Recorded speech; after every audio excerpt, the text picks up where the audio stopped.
Okay, you need to unmute. So you're going to want to click the mic at the bottom. There you go. Hi, Lori. Hi. I was so swept up in the introduction. I know, it was such a brilliant introduction. Thank you so much, Robert. And thank you so much, Rob. Marika. Welcome to our interview with the amazing book designer, Lori Harley. I have been so excited about this segment. Lori is stunning, but I'm going to let her show you just how stunning she really is. She also teased us with a reveal of our latest Littoral book, which is available for pre-order. It hasn't even hit my hands yet, which is Enough. She's holding it up right now. And I thought, what a great way to start the conversation. Lori, would you mind taking us through the steps of designing a Littoral book? What aspects of the process do you enjoy the most? What are kind of the tougher parts for you?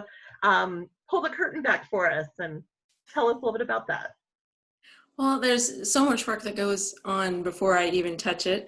But by the time I touch it, Agnes has usually filled me in with the essence of the book, the purpose of the book, the nature of the book. And then once I receive the manuscript, I've already had some time to incubate those initial things that I've learned about the book. For instance, with Enough, I knew that it was going to be a book about poems about protest and resistance. And so I just started thinking about what,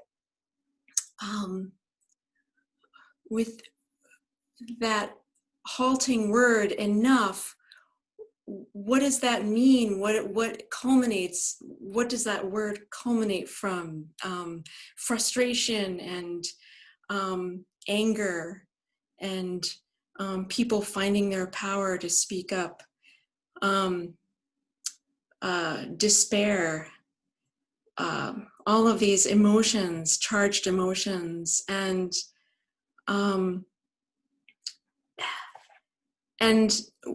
when I get the manuscript and start doing styling, typography, I start skimming the content to get a deeper sense. That's the next layer that I unpeel, is what is the actual content? What are the actual words that people are using, and how are they expressing themselves? To get a little more intimate with it. And then as I move into the book, I can start feeling connections. Like Agnes and I had talked about, graffiti, what are the visuals that people have used to express themselves when they're frustrated, so the joy is in the discovery of making all of these connections as I go along. It's a process. I go into the piece not knowing what it's going to look like in the end, and the joy is in the discovery along the way. And that's both exciting and also terribly frightening, because every time I enter into one of these, I'm like, oh, will I be able to do justice to the authors? Because I have deep respect for what they have put of themselves in the content.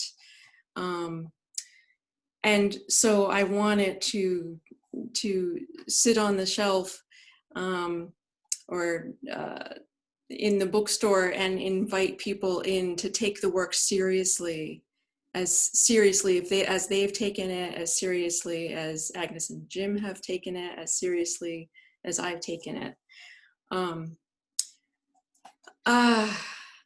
So the wonderful thing is when I'm given a manuscript is that Agnes and Jim will share ideas that they have, inspirations that they have regarding the particular book, and then they just send me on my way, and I'm given the opportunity to just go into my design cave and live with it and have time with it.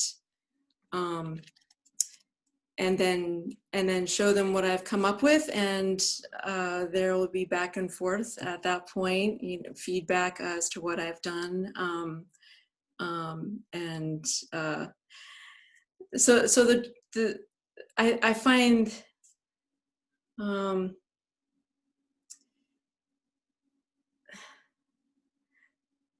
the most difficult part of the entire process then is letting it go at the end and saying, okay, it's finished. I mean, truly, in a way, to me, nothing is ever completely finished, because you can always noodle something more, make it more appropriate and more perfect, or yes. And I'm sure you experience that with writing too. Like, when is it finished? And so, yes, saying this is it, and we are now going to print, and it is going to be birthed out into the world and take on a life of its own and interact with people to complete its life cycle, really. I mean, it's so much like writing, like the way you're describing it. It's so much to me like finding a poem, and there's this aspect of discovery. What was an element of the cover or of the anthology that you felt that you did discover, something that took you by surprise as you were doing it? Something that took me by surprise is Robert, our host this evening, also is a photographer, and he has sent me this photograph of a hand pressed to inked and pressed onto a painted wall surface, and I kept looking at that, and obviously this is the gesture that we think of when you say enough, Right. but it didn't feel like that the cover was the right place for it. And as I played around with what I could do with that hand I used it as a graphic instead, and it has served these lovely purposes, where I don't know how much I should show. Oh, that gave me chills. It's so cool. But we printed the hands on the flyleaf on this translucent paper, and I don't think you're going to be able to see it, but they are covering up in large part the name of the title behind it, which says, and the name of the title is Enough, of course, but the hands are covering over most of it so that it says no! Exclamation point. This is what it's covering up. It's covering up enough. And then that incubated some more. And as I was thinking, as I was looking at the section breaks, it suddenly occurred to me exactly how they needed part one, and then they build. Yes, and et cetera, et cetera, et cetera. I'm not going to show them all. Oh no, that's amazing. And I love the yellow. I think the yellow is such an interesting choice. Well, I know that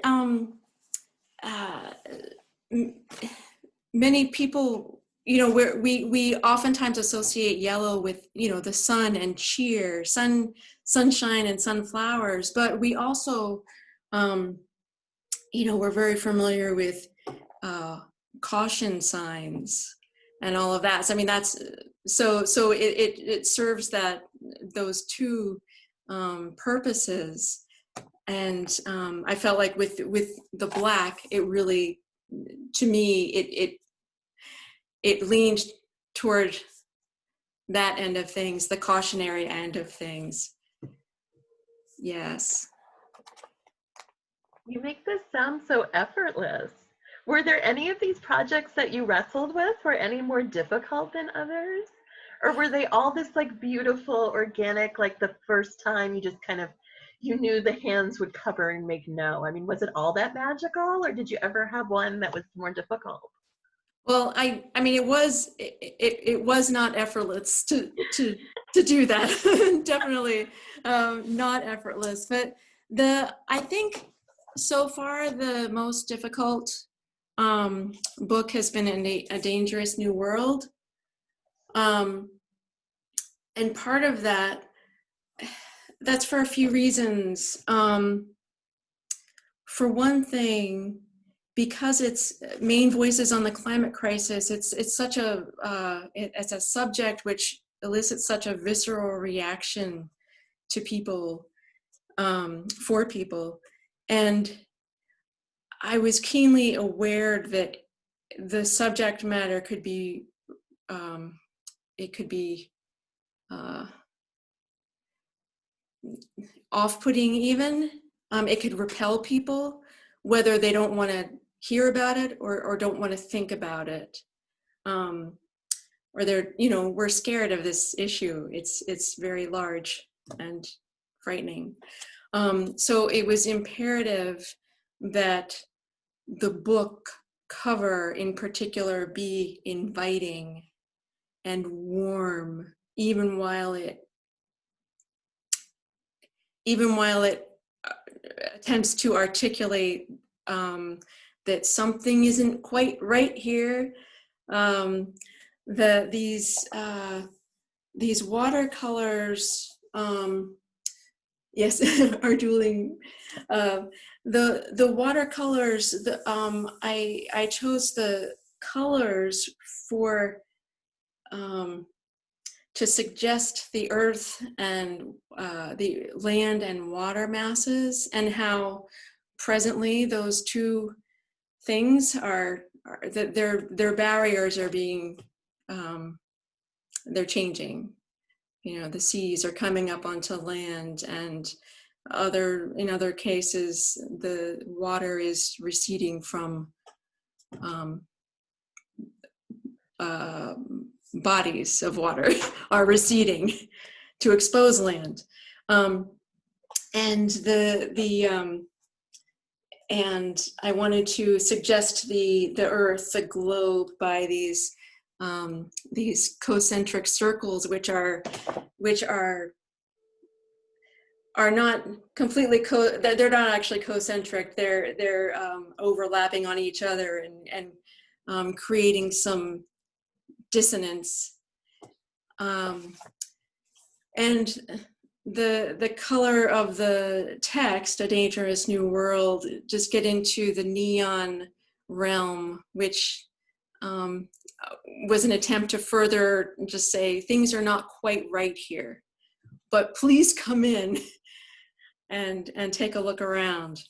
The other thing that was challenging, particularly challenging about this book, but also made it particularly satisfying in the end, was the fact that while all of the written areas were previously curated in terms of how they were ordered, the art section or the artwork was completely up for grabs. What do you want to do with the artwork? And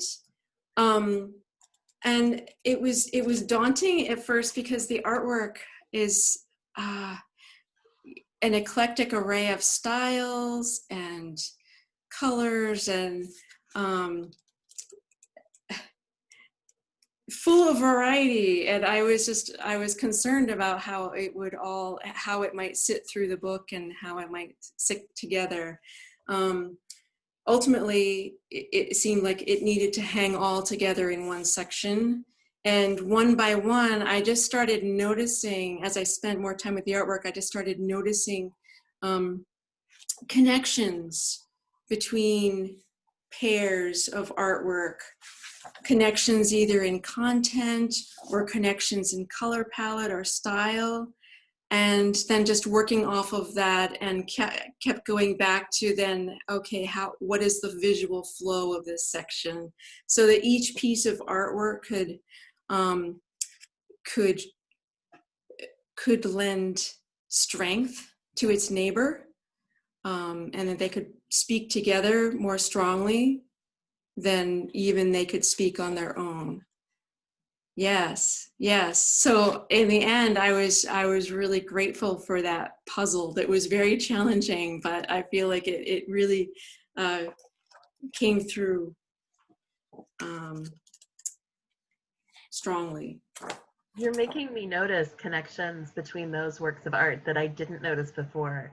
Thinking that you had to, that was very deliberate how you paired them stylistically, as well as like, here's a big one, here's a smaller one, that I considered. But now you have me, as I just opened the book and started turning pages, I was like, oh, I noticed similarities in the line now that I didn't the last time I looked at them, or oh, I noticed parallel vertical elements that I didn't notice the last time I looked at them, or oh, I noticed colors that they have. Yeah, you changed completely for me the way I see that part of the book. So thank you. Sure, and I'm thinking that for the reader, if whether they notice those things consciously or unconsciously, I feel like that the effect is the same. I mean, you're deepened by, your experience is deepened by knowing that, but I'm hoping that it felt right when you initially saw it, and so it didn't need any more explanation, but it's deeper for having the explanation. I feel that way about notes in a poem though, Lori, like, that poems kind of have to exist where they are, like as they are, but at the same time there's something glorious when you realize there was a dimension that you didn't know and now you have, and then it deepens again, it gains those roots, it gains that deeper structure. And these design elements, we feel them, but then like really appreciating them and savoring them is so delightful to me. Did you have any that were the opposite? This one you really had to put like so much consideration into, and it was a puzzle, and one I think you solved brilliantly. But was there one where it just seemed like, oh, I got it, I know this is what this book needs to be? Well, initially when I start on actually any piece of design, oftentimes I'll I start sketching in my brain outside of the page, and I'll get little snippets of imagery, that sort of thing. But truly, it is a conversation with the information that's in front of me. And it's by manipulating that I learn more about it and figure it out. Because it's really important to me that that the piece feel completely custom to whatever content is there. And so I'm attached to customization, and I have a hard time saying, okay, this is just the way it's going to be for everything like this. Templates are hard for me.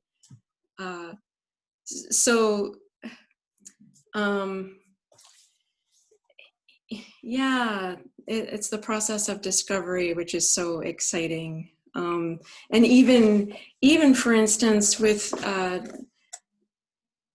North by Northeast, I knew that we were going to use artwork by Judy Allen, which this is the full piece of artwork that the cover is drawn from, or the cover is pulled from.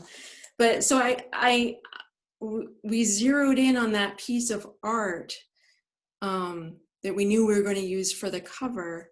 But then it was the process of discovery and trying things that led me to think, oh, well, I really want to muddle this idea of trees and make it very graphic, and almost, it becomes almost map-like. It almost becomes, since you have the layers of green, and then I flipped the artwork and then did a layer of the blue, so you get this sense of depth and sky behind.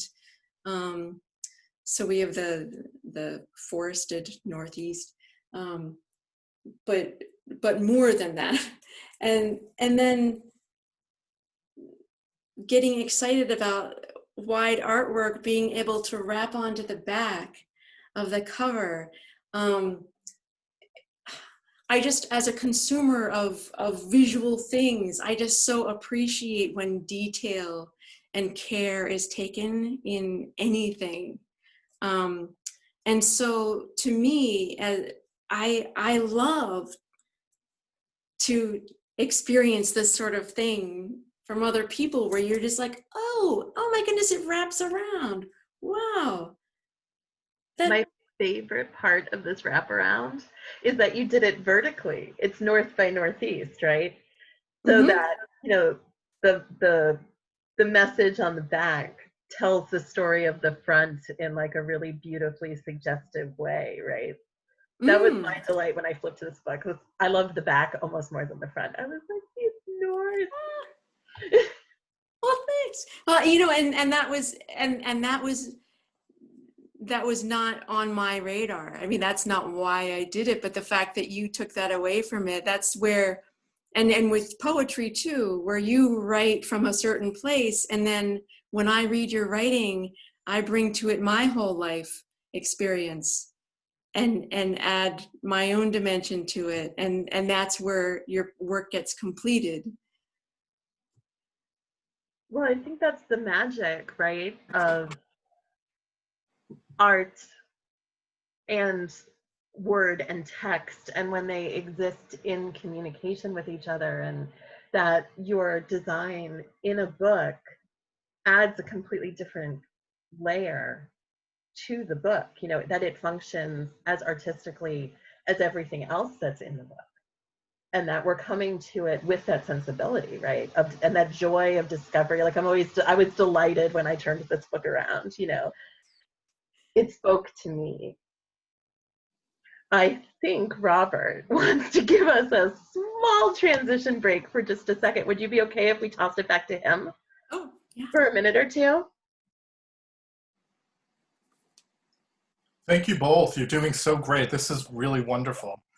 I want to remind everybody that you're watching Literally Alive, a conversation with Lori Harley, designer of Littoral Books. And Lori, it's also being recorded. So if you came in late, there were several people who came in late, and you want to watch it from the beginning, this will eventually be on the Littoral Books website. And I'll put the link in the chat towards the end of the program. Lori, I want to go back to the hand that you use. I had sent that to Agnes as a suggestion, and I don't think you know the background of it, so I thought I'd tell you. That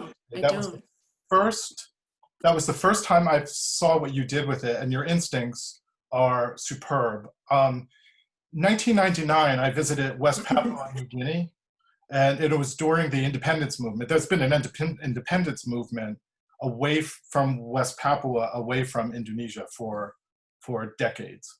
That hand was a protest signature all over the place. Oh. And I have photographs of it throughout my travels. I suggested it to Agnes just to use, I don't know, I said, you know, maybe something like this.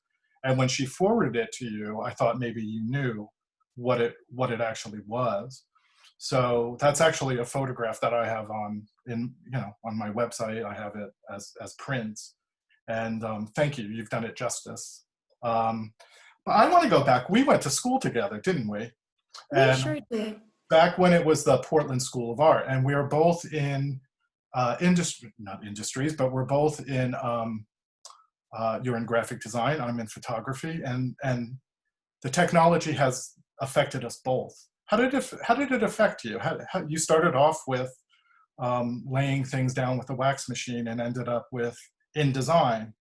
talk to me about, without getting too nostalgic, talk to me about how you weathered the transition and what it's done for you as a graphic designer. Yes, transitioning from taking printed matter and cutting it up with scissors and getting the waxer and moving things around, seeing how they look, and then gluing them down, rolling them.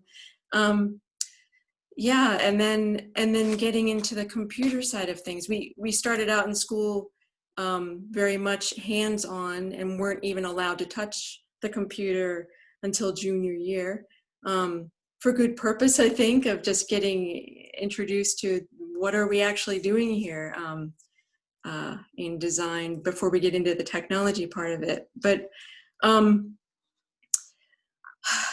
the advent of computers has and the furthering of technology have meant that I've had to continuously learn new things and learn new techniques. And while sometimes that can be frustrating, to feel like you're constantly having to reinvent how you do things, it's also obviously very liberating in that,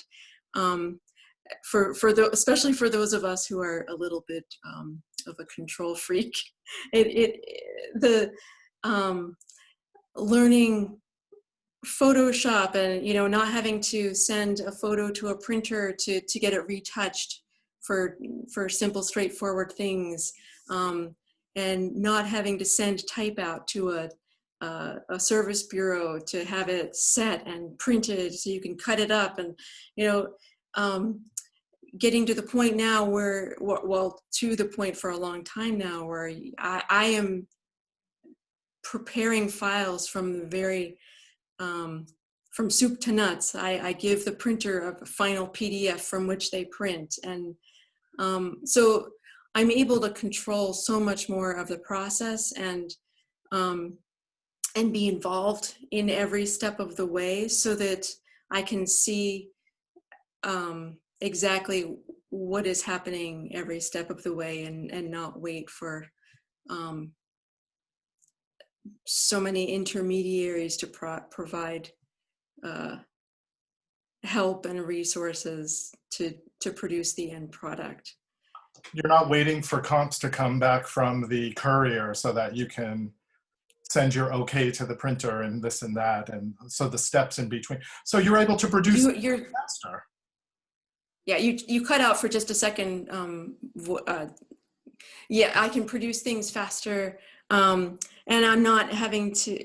Yeah, I send things to the printer via Dropbox or email, and so I'm not taking discs, running them to FedEx at 8 o'clock at night, or going to the airport, or going, things are, and then, oh, by the way, there's another change. Oh, here's a new file. Instantaneous. It is just tremendously different. And the other thing is,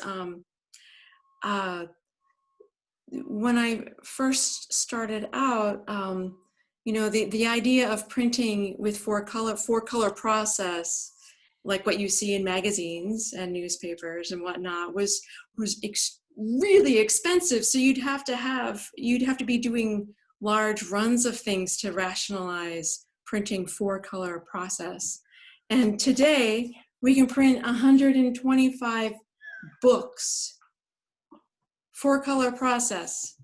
Granted, it's toner, it's not ink. I mean, and there's a price point where you're going to want to print with ink and offset, but the access point is so, well, more accessible to so many people. Things have changed for the better in a lot of ways. And I'm going to ask you a final question and then beg off, but it's a good transitional question for Kate to pick up on, and that is, how is the speed influenced your creativity? and how your creativity bleeds into other aspects of your life. And I'll leave you with that. I'm going to go hide behind my logo, and I'll leave you two to it. So speed. Well, I think in a very conscious way, I try to slow myself down because things are so fast. And I commend Littoral Books for giving plenty of time to produce these books so that I feel like I have time to percolate before and during. I have time to go through the process and I don't feel rushed. But technology allows me to speed up parts of the process that used to take so much time, but were more like busy work. I don't have to go by hand and search for quotation marks to make sure that they're curly quotes instead of straight quotes. I can actually do this major search and find and replace, and it's very quick. I can do spell check, so there are many tools like that that make what I'm going to call less very important details, but unnecessarily laborious details much faster, so that I can focus my slow attention on the design process. The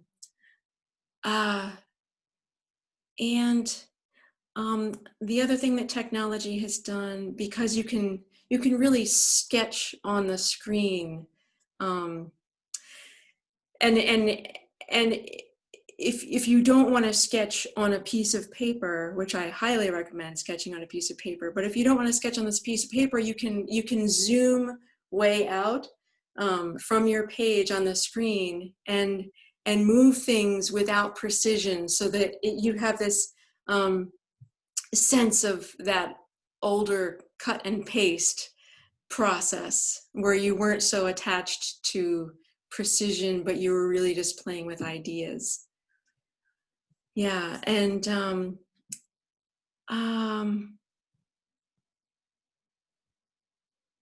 yeah, I think that mostly answers the question. Well, I think something that I really am interested in, and I think our viewers are too, part of the gift of this moment is that we really get to know you rather than just a name and the thank yous and the acknowledgments and in the credits of the book. Would you mind sharing with us a little bit about your background?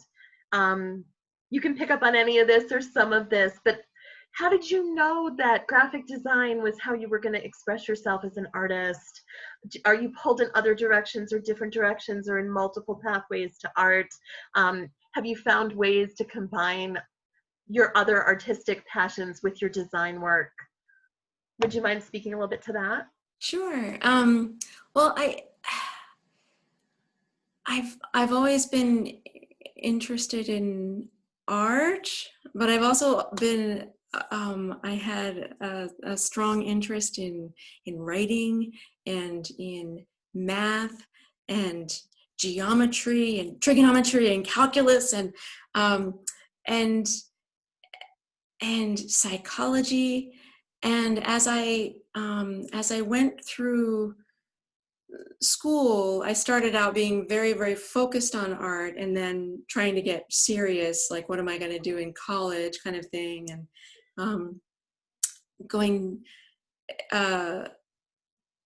initially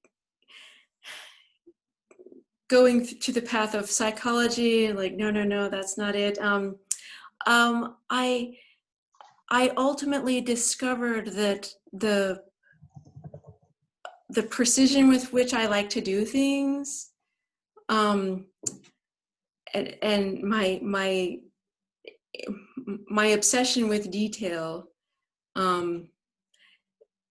if I was going to make the realm of art work, it just seemed like that was the only way to go. And I think that that's not a true statement. I don't think this is the only way I could have gone, but it certainly seemed like the most obvious thing and was what I was most obviously exposed to.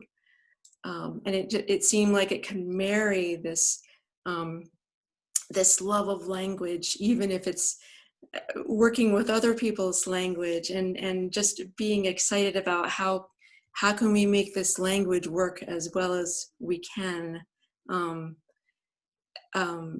with the precision, with getting across the writer's ideas. This is not so much an issue with obviously not with people's poetry and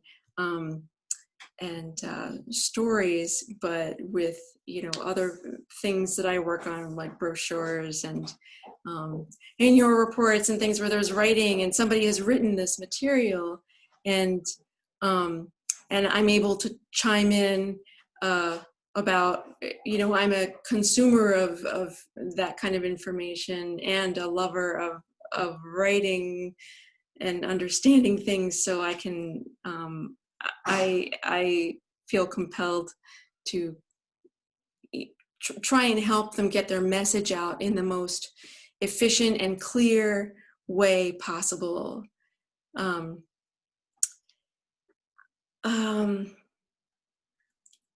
and it marries that mathematical precision, because there's a lot of, you know, it's not just a visual precision that you engage in, but this stuff is tricky to get it all to go.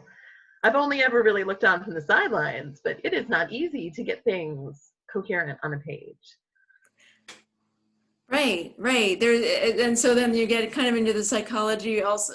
There's the precision of putting it together and figuring it out and being organized, and then also being cognizant of, you know, how people look at a page and like, how can I make this clear for them to understand?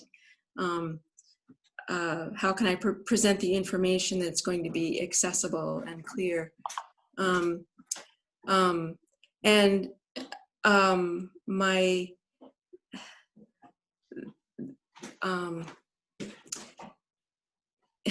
I'm sorry, somebody just entered the room. And he's leaving. It's the magic of Zoom. Oh, it's the magic of Zoom.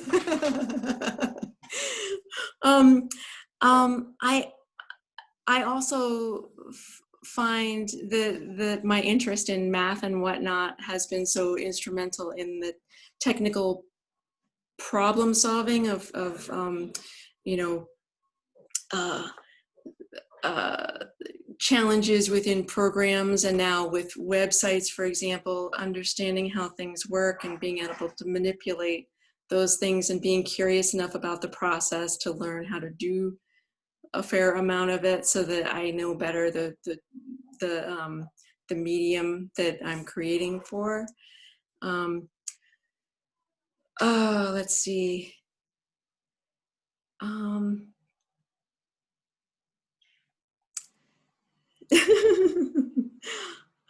If you're ready for something different, are you ready for something different, or do you want to expound anymore? Let's move on, and I'll come back to something if it. Well, so we are about to head into questions, and I'm going to tantalize you a little bit with the fact that Marika Vandersteenhoven, our former host, is first in line with a question for you. But before we do, I wanted to give you a second to show off a little bit. One of my favorite details, I'm going to show off my book for a second. One of my absolute favorite details with my book is I felt like there were so many delightful surprises. The motif you chose for me was this beautiful acorn that you featured at the top, and I was so delighted when I got my book for the first time. I got to flip through and see all of the delicious places where my acorns were hiding, and you know, they were scattered throughout my book in all kinds of like delightful and glorious and surprising ways. One's hiding on the back cover. I have a few heading sections or in notes or in all of these, you know, here's a little one at the end. Is there a book where you'd like to point out just something kind of glorious snuck in like that we might not have gotten consciously on our first read, but will delight us now? Well, I hope that something that will delight you now is, well, with skin, with skin, I know that for somebody who hasn't read the book, they don't understand the significance of this pink cross.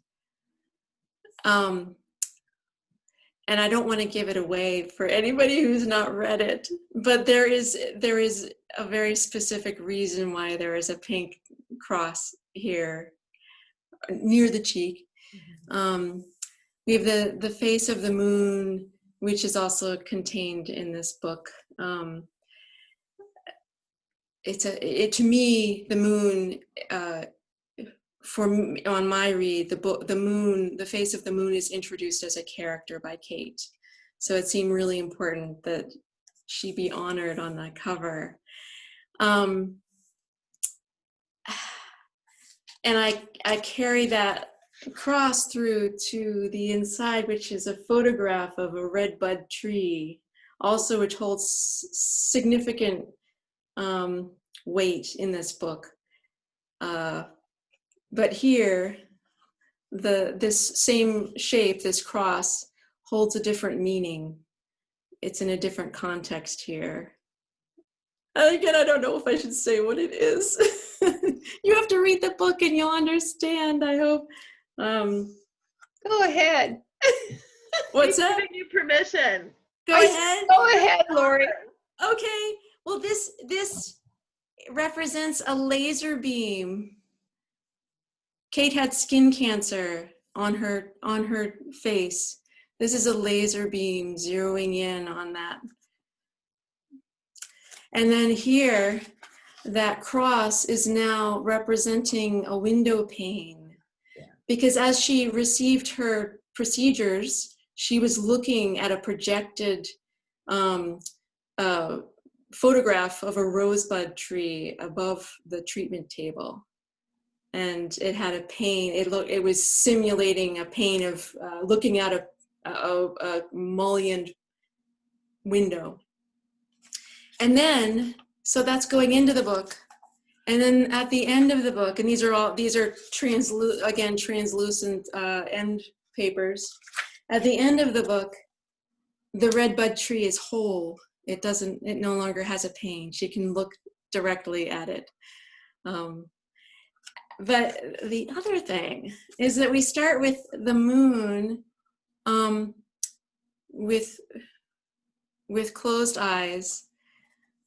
And through the book, I like yours, I use the little face at the end of sections, the teeny face at the end of sections.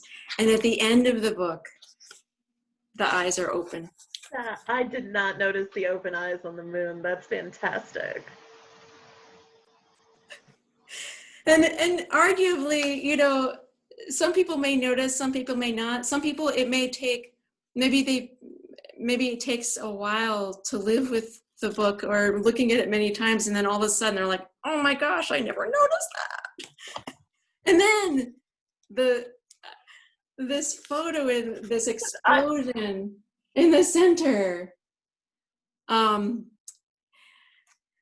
it was irresistible to change the natural coloring of this, which was actually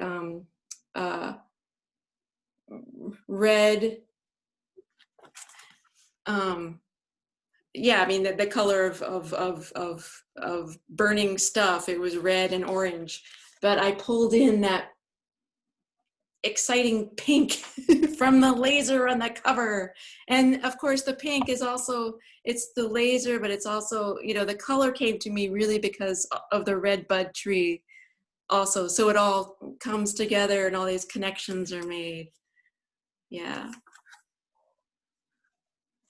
Well, I love this in a cancer memoir too, because, you know, pink has become so associated with the breast cancer movement, right? But and it's gotten such resonances, but then when it becomes this, right, it's so playful.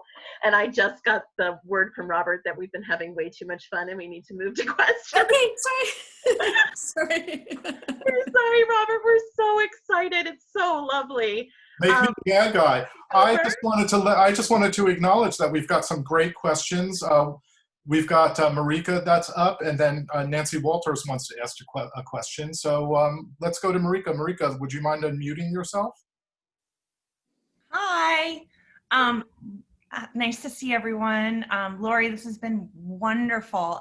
And so in my life, I am a special collections librarian, and I teach the history of the book to undergraduate students. And I also do a lot of work with artist books, which all means that I'm spending a lot of time thinking about the book as an object and talking and sharing books as like time-based experiences. And one of the things I love about your books is what you were just talking about, in that, you know, you return to them again and again, you discover you have a different experience, which I think happens with books in general, but you've peppered so many delightful surprises in there. Also, a lot of talk about materiality. I talk a lot about materiality, and I love the translucent pages that you include in your books. They're beautiful. So that's all by way of saying I'm a huge fan of your work, and thank you. But my question is tied back to my teaching experience. And one of the things that I often do is when I start a class on the history of the book or looking at artist books is asking students to list like 3 things that makes a book. And sometimes those are very technical, and sometimes those are very kind of like abstract. And I realize this is maybe a big question, but I'm wondering if you have a first thought on, like, for you, what makes a book a book? Oh gosh. I'm sorry. What makes a book a book? Well, it's telling a story, I suppose. But all the better if the form that it is inhabiting can help tell the story or support the telling of that story. Wow. I never answer this question in class, by the way. Like, I'm always just totally stumped. So I already you're amazing. So thank you.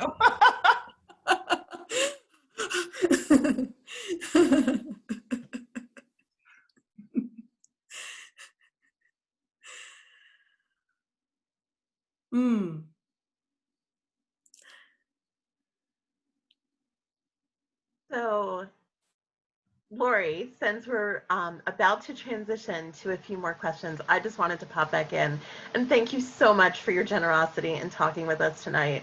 Your work is so brilliant. We're so honored to have you. I've been delighted, amazed, and given chills like 7 times tonight, and I look at these books all the time. One might even say obsessively. So thank you so much. We are so grateful. And I know that Robert's about to pop in with a few more questions for you. I'm just going to give him 1 second. And if not, I can go back through the chat.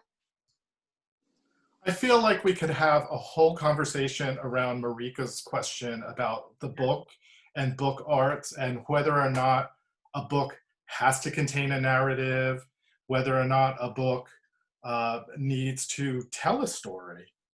I mean, there are some beautiful objects out there that I would consider books, and they're just gorgeous objects. So, but we can't talk about all that. I think she should ask you the question. No. It's interesting because I think what it does, it brings up the idea of being a purist around what a certain object is, and then being a little bit less of a purist, or being like, I'm really clear about what a photograph is. It's a photograph, a bunch of photoshopped images together. I don't know about that.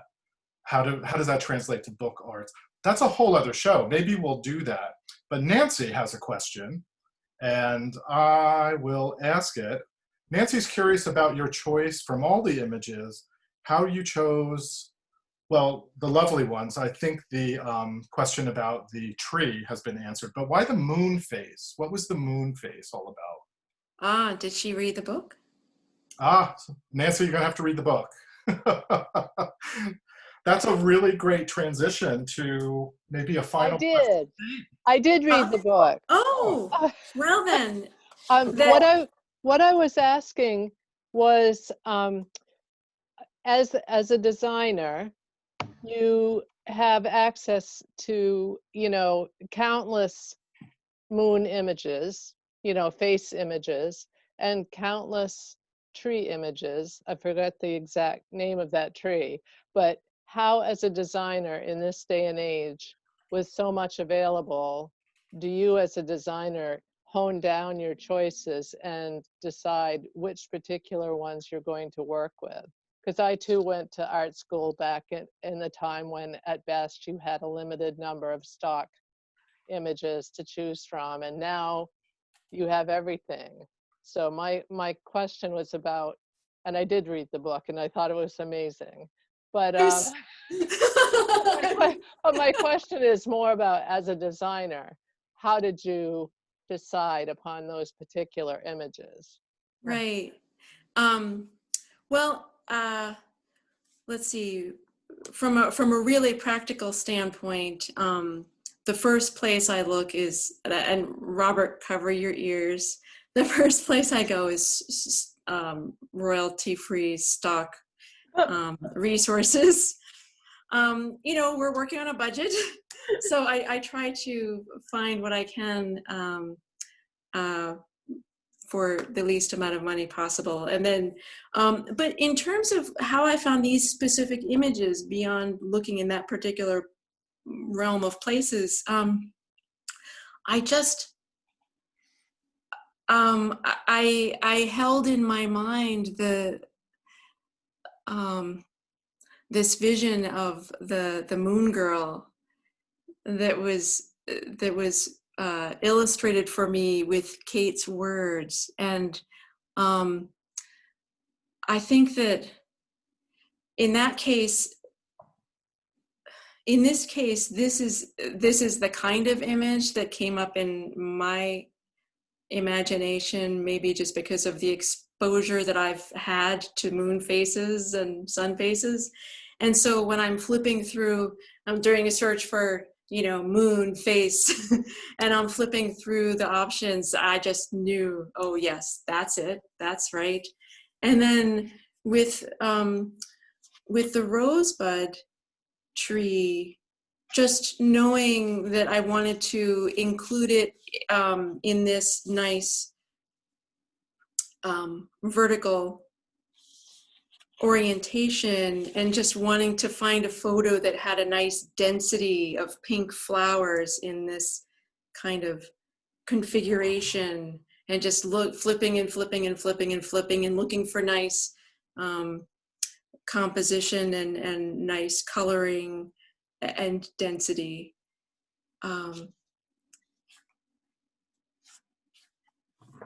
I hope that's a satisfying answer.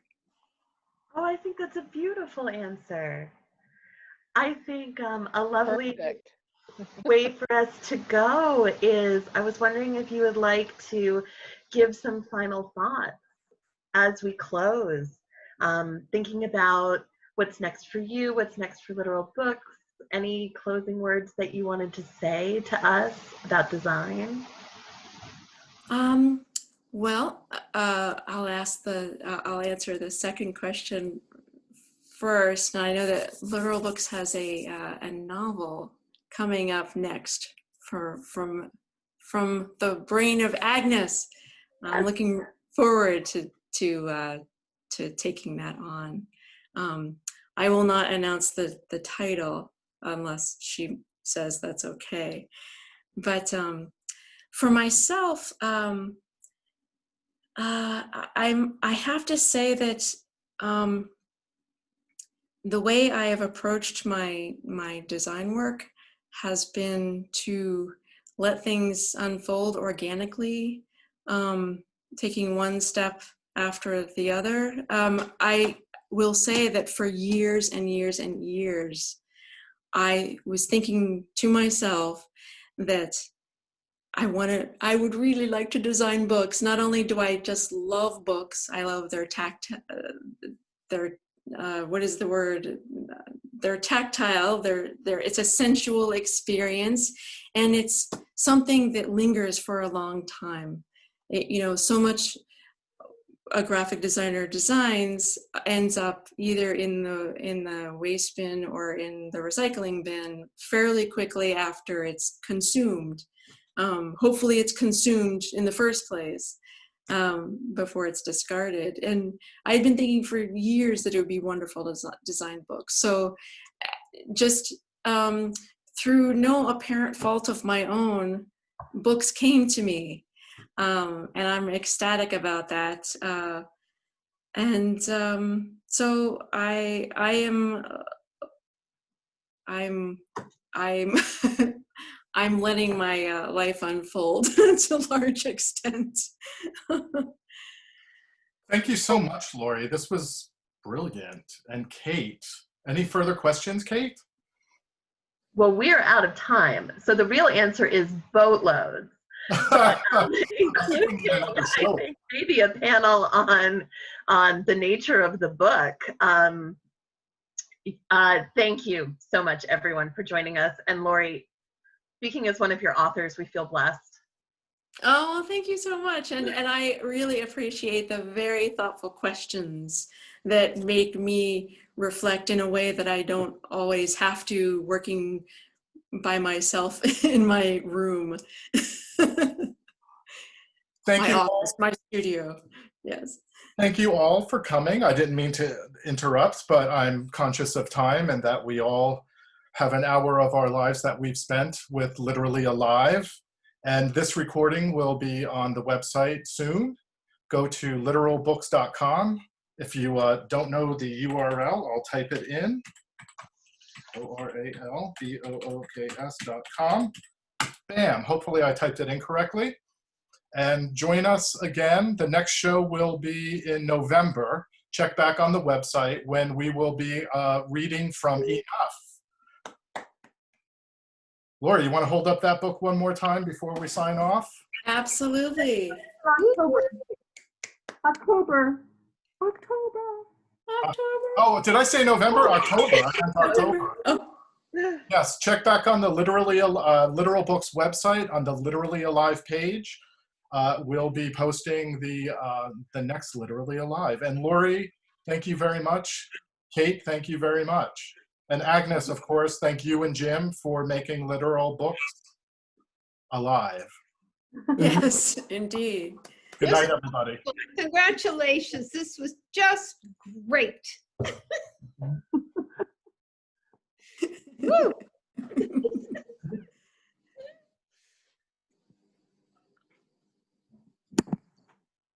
All right. Good night, everyone. Good night. Good night.